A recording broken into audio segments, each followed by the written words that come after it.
If we need an earphone or something. Okay, Lina is not here. May I call on the first date of last year, Dr. Nagiba? Can you call a number, please? Not your number, huh? A number, and let's hope it's here.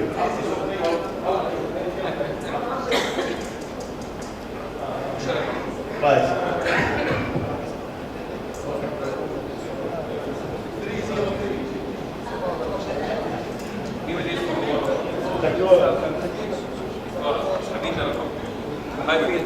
اعطينا رقم واحد، انا عارف انه رقم واحد.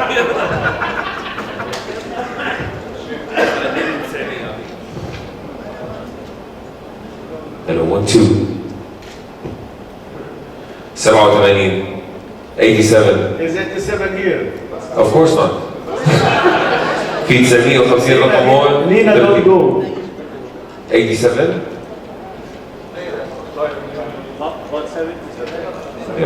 يلا كمان واحد. خسارة على 87 كان ربح معنا برنامج على التلفزيون الأردني. يلا. ما شو رقمك؟ 77. لا والله. شوي؟ 77. برافو. Lina Nabilsi Baruti, come back inside, please. برافو. شوي. 77. يلا تضرب. واحدة ثانية؟ لا مش مشكلة. مش مشكلة، مش موجود. 313. 313.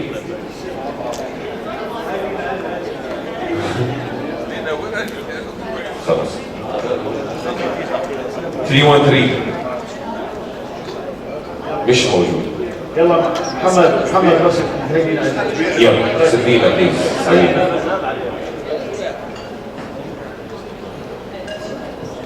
أكيد. 11 رقم 11. رقم 11 موجود. جاي الأسبوع هذا رقم 11. أول واحد جاي. يلا. 600 ما راح يضبط اكيد بس شوي يضبط معه. خلاص we'll do it later on. We'll do it tonight. Your Excellency. Thank you. May I give this to the doctor, please? May I give the second gift without taking a number? Thank you.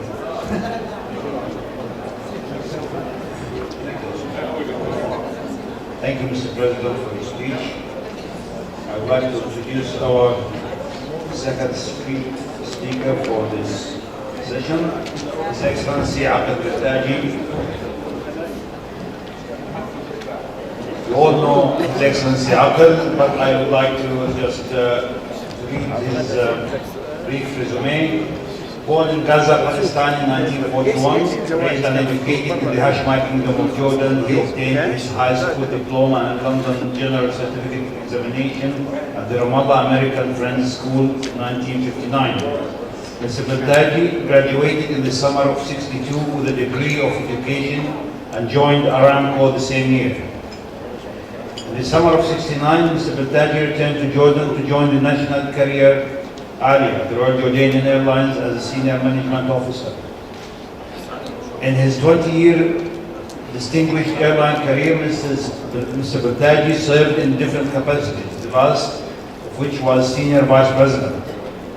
His Majesty the late King Hussein appointed him in March '97 as the country's Minister of Tourism and Antiquities, where he continued to serve in his portfolio under His Majesty King Abdullah II till June 2001, when he was appointed by King Abdullah II as Chief Commissioner of the newly declared region of the Aqaba Special Economic Zone Authority at Caesar. In February 2004, His Majesty King Abdullah II appointed Chief Commissioner Beldaji to serve as His Majesty's advisor on tourism promotion, foreign direct investment and country branding until November 2005, when he was appointed as a member of the House of Senate, where he is currently serving as Chairman of Tourism and Heritage House Committee. member of the Foreign Relations and National Parliamentarian Committees. In all portfolios, Minister, Chief Commissioner, Advisor and Senator, Mr. Bertaji accompanied His Majesty King Abdullah on a number of state and official visits abroad. He continues to represent his country in a number of national, regional, international forums, conferences, associations, societies, especially those related to tourism and travel. Senator Bertaji is known to be one of Jordan's strongest public speakers, especially on the issues related to the country's image and protection of heritage. Throughout his career, Senator Bertaji was decorated with the highest awards here at home and by heads of France, Spain, Austria, Norway, Germany, Japan, and Chile. Mr. Bertaji was awarded the Herald Tribune, American Express, and Reed Travel most prestigious 2007 World Tourism Award on November 12th at the London World Travel Market. Senator Bertaji.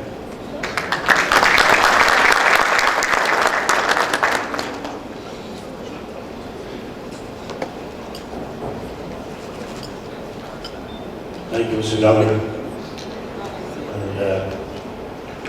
And on the issue of time management, you may want to consider next time to circulate the CV rather than reading it.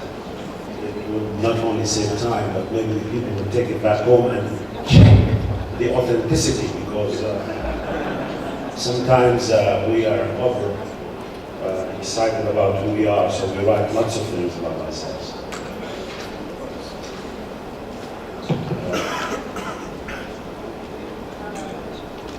I was very much impressed with what you said last night. Mr. former president, and it was about how young you feel. You declared this morning that you're 87. I congratulate you. The theme is about youth, it's about the spirit. And I normally don't like to be first speaker or second speaker on the second day in the first session, because the numbers that show up are normally not that many. But by the years, I've realized that it was the other way around. It would be those most interested that would show up. And then I'm sure these are the ones that have come to listen and engage. So I'm honored to be speaking right after you, sir, and before my distinguished colleague in the Cabinet and in the Senate, Dr. Nabil Sharif, whom, by the way, you resemble his late father and his late uncle. So you will have a connection, that the resemblance between Italy, Switzerland, and this Sinai Peninsula, where we both come from. I chose an issue on tourism and its resiliency in the tourism industry. Resiliency in the sense of the sustainability, the ability to stay. And the reason I say this is I look at the 10 countries you represent. We're all involved in tourism. We're all tourism destinations. And when I look at the performance of the industry in the last few years, I see a slowdown in some. And we see an increase in one or two. Now, this resilience, this ability to sustain, to stay strong and survive, before you even dwell on how you can do it, you must be sure that you develop your destination on sound basis. I have, from this platform, shared these views with a number of events and conferences. But this is the first time I share it with the Rotary International. I call them the 7 pillars that you must have in a destination. You must have 7 important, fundamental things to be able to promote a destination as a sustainable tourism destination. 1, you must have an inventory of the attributes of the place. In Arabic, khasa'is. What is this destination all about? What do you have in it? Be it Egypt, be it Cyprus, be it Lebanon, be it Jordan, be it Georgia, be it Armenia, be it Bahrain, Sudan, the Emirates. Now, I want you, as I go through these, to immediately go and reflect to your countries and see if you have these fundamentals there. You must, first of all, as we say in marketing, define your product. What is it I have? Here in Jordan, I know I have Aqaba, Ram, Petra, the Dead Sea, and Jarash and Amman, and I have the cradle of the 3 monotheistic religions. Abraham came here, Jacob came here, his name was changed to Israel here, Moses came through here, Jesus was baptized here, Elijah came up from here, Muhammad came through here, and I can go on and on and on. Now, you should immediately, as I have just mentioned these, go back to your countries, reflect. What is it I have in Egypt? What is it I have in Bahrain? What does it have in the Emirates, in Georgia, Armenia, Cyprus, Lebanon, etc.? The second is, who wants this product? When you manufacture something, you have to market it. Now, who wants this product? So you immediately go into identifying your markets. And that's what we call the market features. You know, marketing 101, as we all studied that at the university. You define your product, you identify your market. Who wants to come to the Holy Land? Who wants to come to the Dead Sea? Who wants to come to adventurous tourism? Who wants to come to cultural tourism? Who wants to come to this? Who wants to come to that? The segmentation of the markets. The segmentation. Because you have to address each group in its media, and the media that Dr. Sharif will be talking about. It's the industry, each segment has its own way of publication. I will not advertise the Holy Land in the Playboy. Would I? Yeah. No. Or maybe some, yes. If you're a Rotarian, you might. But I will have a fashion show in Petra and have that advertised in the Vogue and the Playboy, etc. You have to have that segment. That was number 2. 3, you must have the infrastructure in place. You must make sure that your destination, be it a town, be it a region, be it a whole country, must have the infrastructure. What do we mean here? We must have roads, we must have electricity, we must have telephone and telecommunication, we must have water, we must have water treatment plants, a sewer system, runways, ports, railroads. All of these are the elements, components of the infrastructure of a destination.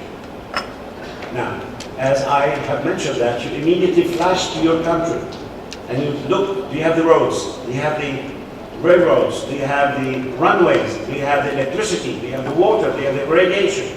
And all of the elements that I've mentioned. 4, the superstructure. The superstructure is what is built on that infrastructure.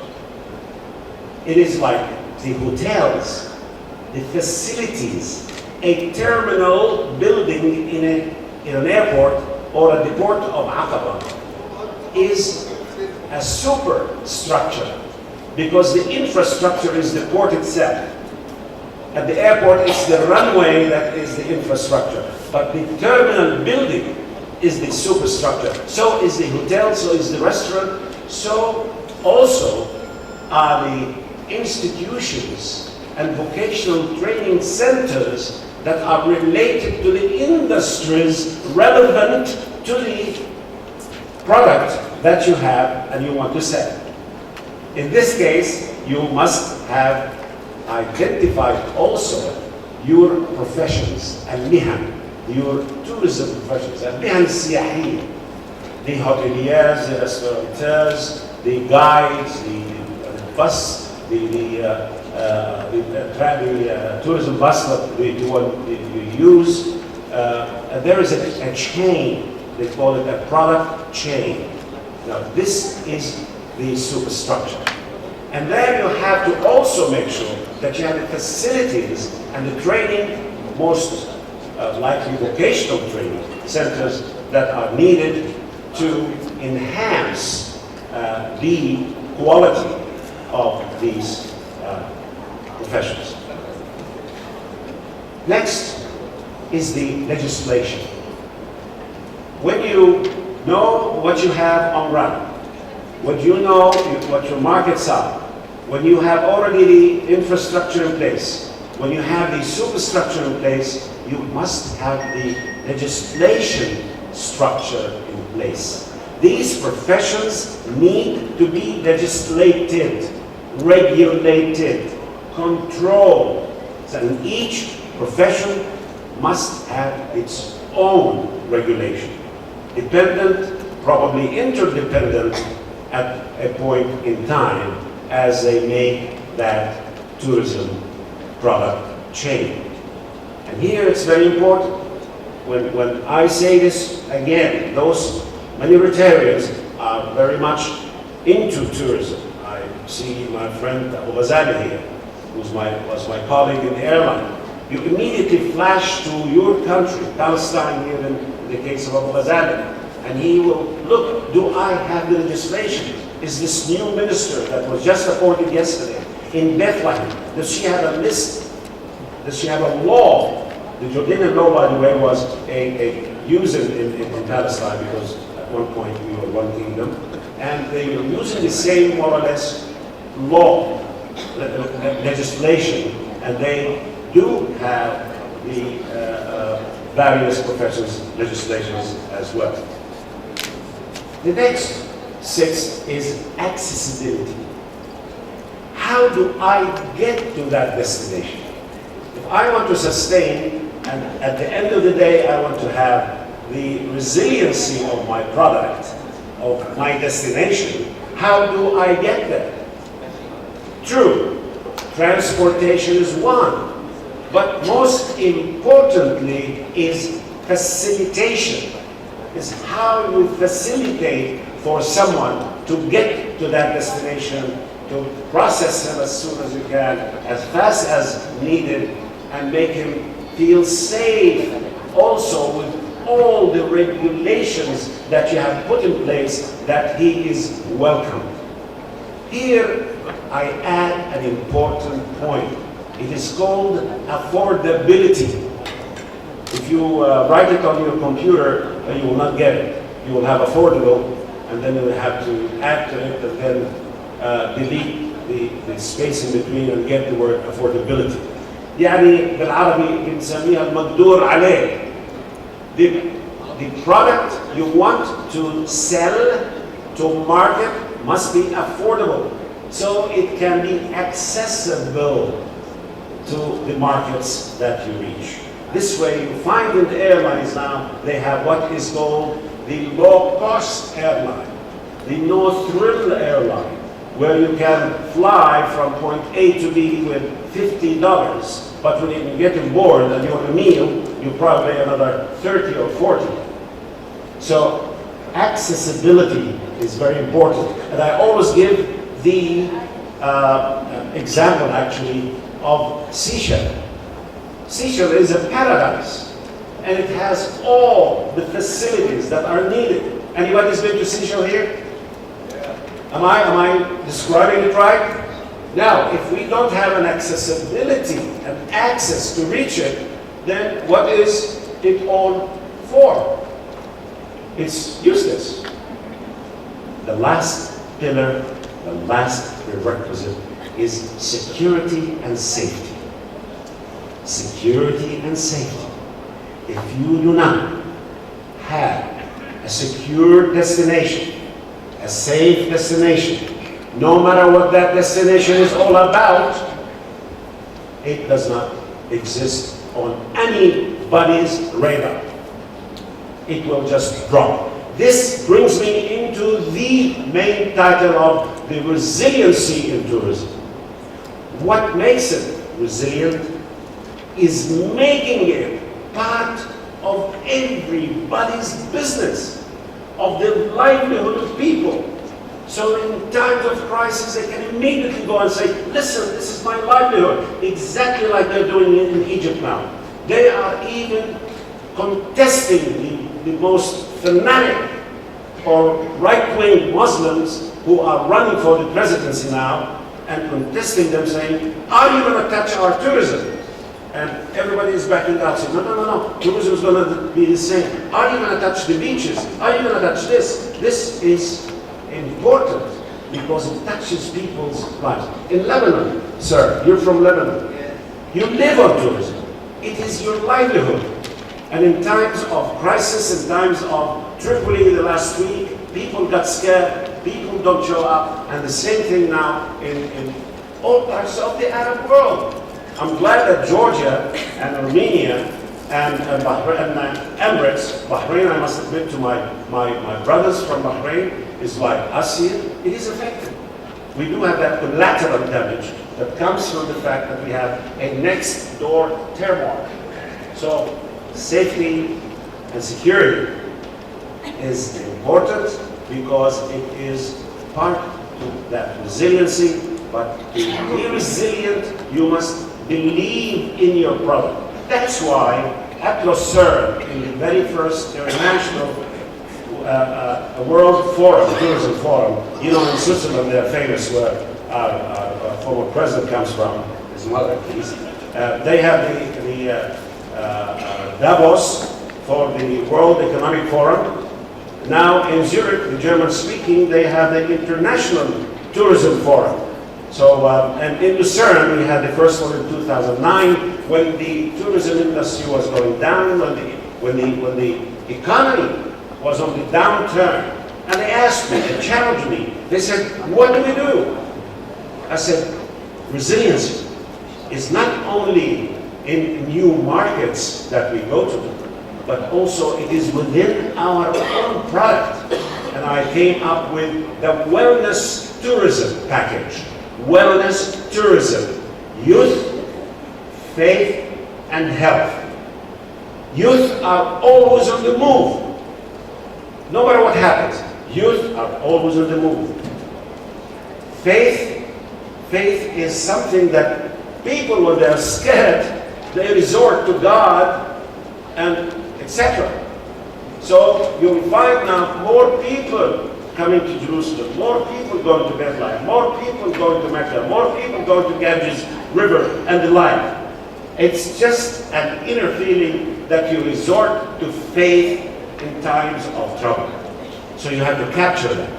And where you come from, as Rotarians, is in health. Because as I've just heard, you are not only in the polio eradication, but you are in all ways and means of reaching people to the betterment of their life. And a health tourism program, and I tell you, tourism, health tourism in Jordan, medical tourism in Jordan, physical medical tourism in Jordan is so good, is so strong that it has sustained. When we lost things, the Libyans came with 40,000 people to be treated. They haven't paid the bill. But it's still coming in and being treated. So you can see that The resiliency here is in providing something that is so vital for the being and the welfare of the people. I look at the session timer and I find that I have 6 minutes left, so I will probably take questions rather than going through, because I think I've summarized what I wanted, really in saying that you must have basics, you must have fundamental elements to develop your tourism destination. Once you have those, ending up with that on security and safety, which is the golden prerequisite of them all, is that you make the tourism industry reachable and affordable and part of every single body's life. Look in Palestine, where in Hebron they still live on the glass, where at Bethlehem they still live on the mother pearl and the religious tourism industry, in Jerusalem as well. And I appeal to you to encourage people to visit Jerusalem. Visit Jerusalem. Jerusalem belongs to the Arab and Muslim world. True, it belongs to all faiths. But we should not deny Arabs and Christians, because we're losing, as His Royal Highness mentioned yesterday, the erosion, the alienation of Christians in the Holy City is now down to 5,000 from times of 50,000, the most affluent Christian community in Palestine. And once you have these 7 pillars, then you relate them to the livelihood of every single person in your country, in your destination, in your town, what have you. And today, in the afternoon, you will see how a great development like the island which you are going to be seeing, where 17 kilometers of beach were added to the limited 17 miles, of beach added to the already limited beach of Aqaba, or the shores of Aqaba, of 27 kilometers. So this shows you that we in Jordan are extremely dependent on tourism. In Aqaba itself, 50% is a tourism-oriented destination. This is where you are now. And thank you.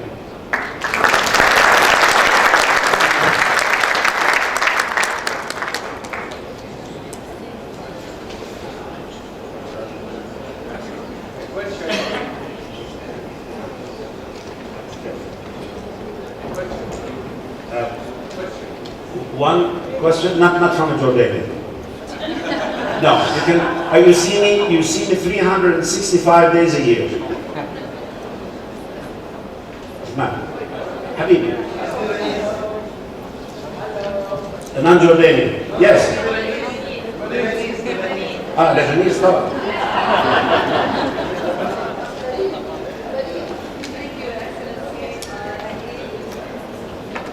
Thank you, Your Excellency. I agree with all the pillars, they are wonderful. But I come to pillar number 7, say security and safety. Since the new motto for the next year, peace through service, how can we promote security and peace in Lebanon to apply all these points, all these pillars, to have a wonderful tourism in Lebanon and in the Arab world? Thank you. I think I leave that to both Dr. Barouti and Dr. Shah later on, and Dr. Sharif, to tell you more about it, because it has a lot to do with the media and how to reach there. It's an area that I really didn't want to touch when I found out that the distinguished speakers afterwards are going to be touching on the impact of that. But as I said, without safety, without security, we have a trouble. Another question?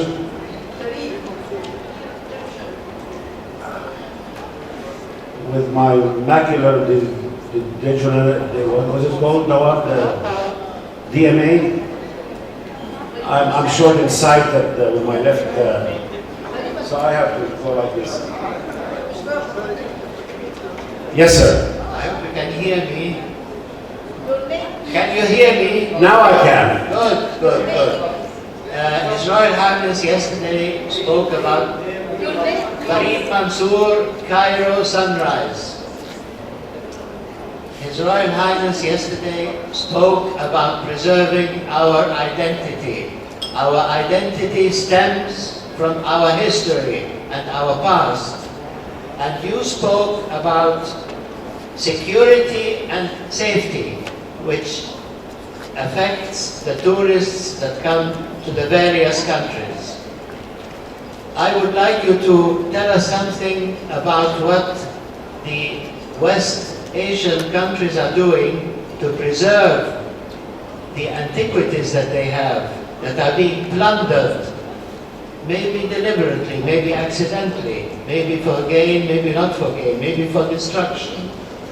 In Iraq, in Egypt, we are going through, in Egypt at the moment, through a process of utter destruction of antiquities that eliminate our past and destroy it. What can we do about it? What are your views on this? Thank you. I think this is a very, very important question, and it relates to the very first fundamental pillar I mentioned, which is the attributes. When I speak about the attributes, I said, what is the inventory you have in your country that would make you think of creating a tourism destination and wanting people to come to your country? And part of that is your heritage and culture. It's the art, the